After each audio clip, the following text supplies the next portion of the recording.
ప్రకృతి చూసిన వాయువ్య బంగాళాఖాతంలో అల్పపీడనం ఏర్పడడంతో ఏపీలోని పలు జిల్లాల మోస్తరు నుంచి భారీ వర్షాలు కురిసే అవకాశం ఉన్నట్లు విశాఖ వాతావరణ కేంద్రం స్పష్టం చేసింది. ఇక అల్పపీడన ప్రభావంతో ఉత్తర కోస్తాలో 1-2 చోట్ల భారీ వర్షాలతో పాటు కోస్తా జిల్లాల విస్తారంగా వర్షాలు పడే అవకాశం ఉందని తెలిపింది.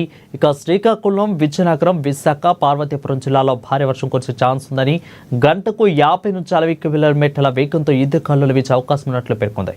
దీంతో పాటు మరో ద్రోణి విస్తరించి ఉందని వెల్లడించింది. వీటి ప్రభావంతో రాష్ట్రంలో వచ్చే 4 రోజులు ఓ మోస్తరు వర్షాలు కురిసే అవకాశం ఉందని తెలిపింది.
ఇక వాయువ్య బంగాళాఖాతంలో అల్పపీడన ఏర్పడడంతో ఏపీలోని పలు జిల్లాల మోస్తరు నుంచి భారీ వర్షాలు కురిసే అవకాశం ఉన్నట్లు వాతావరణ శాఖ తెలిపింది.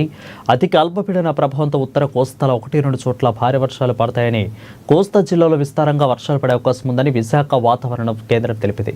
ఇక శ్రీకాకుళం, విజయనగరం, విశాఖ, పార్వతీపురం జిల్లాలో భారీ వర్షం కురిసే అవకాశం ఉన్నట్లు, గంటకు 50 నుంచి 60 కిలోమీటర్ల వేగంతో ఈదురుగాలులు వీచే అవకాశం ఉన్నట్లు పేర్కొంది.